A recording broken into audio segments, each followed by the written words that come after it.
नमस्कार बच्चों। पिछले वीडियो में हम अभिनव मनुष्य रामधारी सिंह दिनकर की जो रचना है इसके बारे में पढ़ रहे थे और जितने भी पद्यांश हमने पढ़े थे उनमें ये बताया गया था कि मानव को नित्य प्रति कुछ नया करने के लिए चाहिए, उसे नित्य विचार करने योग्य विषय चाहिए, उसे धरती और आकाश से हटकर भी कुछ ऐसा चाहिए जिनके वो रहस्य खोल सके, जिनके बारे में जान सके। तो आगे की पंक्तियों में कवि ने क्या कहा है, यह मनुज ब्रह्मांड का सबसे सुरम्य प्रकाश। कवि ने यहाँ पर कहा है कि मनुष्य ब्रह्मांड के भेदों का ज्ञाता है। इस ब्रह्मांड में जितने भी भेद हैं सब मनुष्य ने जान लिए हैं, किंतु मनुष्य का उद्देश्य, मनुष्य का ध्येय इतने तक सीमित नहीं है, इससे भी आगे जानने का है। कवि कहता है कि मनुष्य ने पृथ्वी और आकाश के संपूर्ण भेदों को, इस ब्रह्मांड का अर्थ है पृथ्वी और आकाश के, इस संसार में जो कुछ भी है, ब्रह्मांड का तात्पर्य संसार में जो कुछ भी है, मनुष्य इसका एक सुरम्य प्रकाश है, एक सुंदर, सुरम्य का अर्थ है सुंदर, सुंदर प्रकाश है, जिससे कि जैसे प्रकाश कोने कोने में फैल जाता है वैसे ही मनुष्य उस प्रकाश की भांति कोने कोने में ऐसी जगहों पर जहाँ पर कि हवा भी नहीं जा सकती वहाँ तक मनुष्य पहुँच चुका है। कुछ छिपा सकते न जिससे भूमि या आकाश, भूमि और आकाश, चाहे भूमि हो या आकाश हो, अपने रहस्य को मनुष्य से नहीं छिपा सकते। मनुष्य ऐसा प्रकाश है।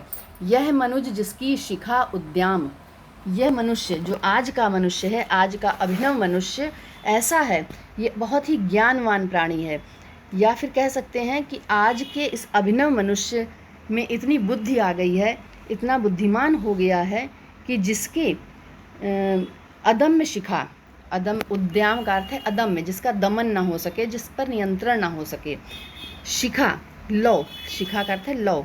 तो एक ये ऐसी अदम्य शिखा है जिससे जन, चाहे वो जड़ हो या चेतन हो, जड़ चेतन संसार के सभी पदार्थ भक्ति युक्त, जिसको चराचर, चर अचर का अर्थ है जड़ या चेतन, जड़ और चेतन, चर अचर उसी को कहते हैं,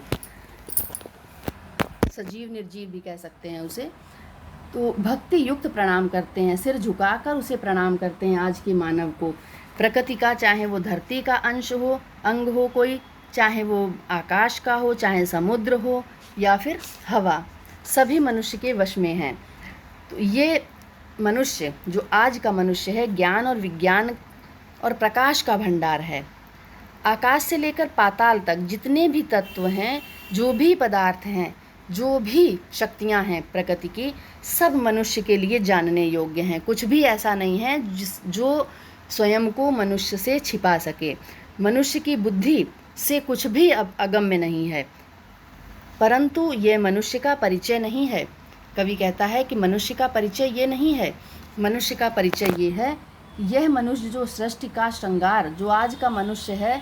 मानव क्या है? मानव को जब विधाता ने मानव की रचना की तो उसे सृष्टि का श्रृंगार कहा गया।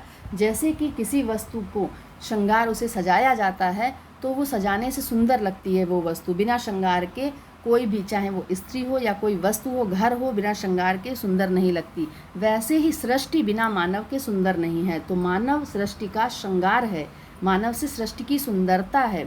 ज्ञान का, मानव क्या? ज्ञान का, विज्ञान का और आलोक का, प्रकाश का, आगार का अर्थ है भंडार। आज का मानव ज्ञान का, विज्ञान का और प्रकाश का भंडार है। व्योम से पाताल तक सब कुछ इसे है ज्ञेय, ज्ञेय का अर्थ है ज्ञात। व्योम से, आकाश से लेकर पाताल तक सब कुछ मनुष्य को ज्ञात है, पर ना ये परिचय मनुष्य का, ये मनुष्य का परिचय नहीं हो सकता है, और ना उसका ये श्रेय, और ना ही ये उसका श्रेय है, ना ये ज्ञान उसके लिए कल्याणकारी है। जब तक कि मानव जाति मानवता के पथ पर नहीं चलती, जब तक मानव जाति से, मानव से मानव जाति का उद्धार नहीं होता, तब तक ये मानव का परिचय नहीं हो सकता है। श्रेय उसका बुद्धि पर, श्रेय उसका बुद्धि पर, चैतन्य उर की जीत। क्या कहा है कवि ने कि श्रेय, श्रेय का अर्थ है कल्याण, और चैतन्य उर जो चेतना युक्त हृदय है, चैतन्य उर चेतना से युक्त हृदय। श्रेय मानव की असीमित मानवों से प्रीति, कवि कहता है कि आकाश से लेकर पाताल तक जो भी तत्व हैं, जो भी पदार्थ हैं, जो भी शक्तियाँ हैं, वे सब मनुष्य के लिए जानने योग्य हैं। कोई भी उसकी बुद्धि से परे नहीं है, कुछ भी मनुष्य से छिपा नहीं है। परंतु ये मानव का जो परिचय है, ये ना तो उसका परिचय हो सकता है और ना ही ये ज्ञान उसके लिए कल्याणकारी हो सकता है। मानवों का कल्याण किसमें है? जब मानव बुद्धि पर हृदय की जीत हो, जब मानव की बुद्धि पर उसके हृदय की जीत हो, अर्थात वो भावनाओं को प्रधानता दे, मशीन ना बने। मशीन और बुद्धि समान होती हैं, परंतु जब तक हृदय की प्रधानता है तब तक मानव मानव है। श्रेय मानव की असीमित मानवों से प्रीत। मानव का श्रेय, मानव का कल्याण किसमें है? असीमित मानवों से प्रीत। आपस में एक दूसरे से प्रेम भाव होना। एक नर से दूसरे के बीच का व्यवधान तोड़ दे जो, बस वही ज्ञानी वही विद्वान। जो आपस में मानव के बीच में जो दीवार है, चाहे वो जात पात की दीवार हो, ऊंच नीच की दीवार हो, धर्म की दीवार हो, जो भी दीवारें मनुष्य ने खड़ी की हैं, जब मनुष्य उन दीवारों को तोड़ देगा, वो व्यवधान समाप्त कर देगा, वही क्षण मनुष्य के लिए ज्ञान युक्त होगा। और जो ऐसा करेगा वही मनुष्य ज्ञानी होगा, वही विद्वान होगा, और वास्तव में मानव कहलाने योग्य भी वही होगा। सबसे इस पाठ का महत्वपूर्ण जो पैराग्राफ है, इम्पॉर्टेंट पैराग्राफ बोर्ड एग्ज़ाम के लिए, वो ये है, सावधान मनुष्य यदि विज्ञान है तलवार। कवि यहाँ पर मानव को सावधान कर रहा है, आधुनिक मानव को, आज के मानव को, कि मानव ने विज्ञान में प्रगति तो ज़रूर कर ली है, परंतु वो भावनाओं को मार चुका है, भावनाओं को मारता जा रहा है। विज्ञान की प्रगति मानव की प्रगति नहीं, बल्कि कहा जाए कि आपस में विद्वेष की प्रगति है। मानव जो विज्ञान में उन्नति कर रहा है, एक दूसरे को नीचा दिखाने के लिए कर रहा है, एक दूसरे के विनाश के लिए कर रहा है, बल्कि उद्देश्य ये होना चाहिए कि ये उन्नति सृजन के लिए होनी चाहिए। तो कवि मनुष्य को सावधान करते हुए कहता है कि सावधान मनुष्य, हे मनुष्य सावधान हो जाओ, यदि विज्ञान है तलवार, यदि विज्ञान ये तलवार है, जैसे योद्धा के हाथ में तलवार होती है और वो तलवार से अपना युद्ध जीतता है, तो जब तक वो योद्धा उस युद्ध में तलवार से लड़ता है, तब तक वो तलवार उसके लिए काम की है।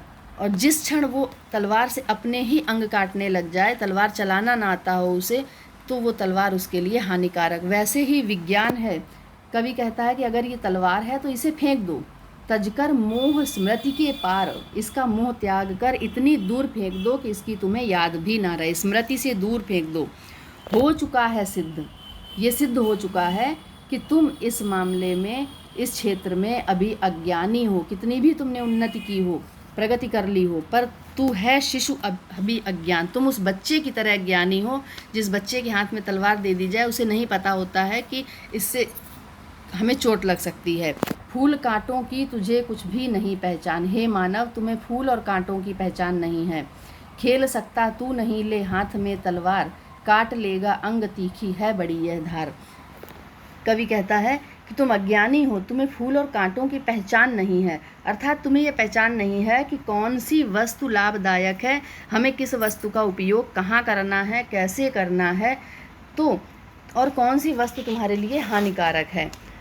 अंत में कवि ने कहा है कि मनुष्य तुम हाथ में तलवार लेकर खेल नहीं सकते, अर्थात भौतिक शक्तियों का समुचित उपयोग नहीं कर सकते। तुम्हें जब समुचित उपयोग करना नहीं आता है तो इसे फेंक दो, छोड़ दो।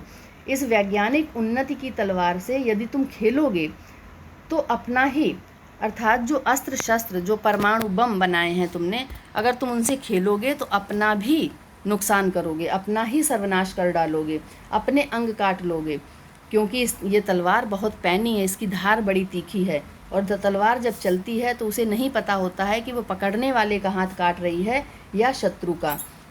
तो कवि के कहने का आशय ये है कि मनुष्य इसी प्रकार विज्ञान की उन्नति करके अस्त्र शस्त्रों का निर्माण करता तो गया, अगर ऐसे ही करता गया तो उसकी वैज्ञानिक उन्नति मानव जाति का विनाश करेगी, मानव जाति के विनाश का कारण बनेगी।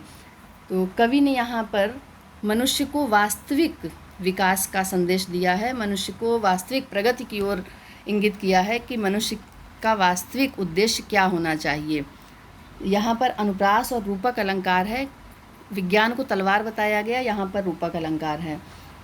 भाषा वही है, खड़ी बोली, सरल और शैली प्रबंध है। शब्द शक्ति लक्षणा, रस वीर और गुण ओज है। तो यहाँ से ये पाठ समाप्त होता है। इसके बाद कुछ पद्यांश आपको दिए जाएंगे जिनके प्रश्नोत्तर आपको करने होंगे। धन्यवाद।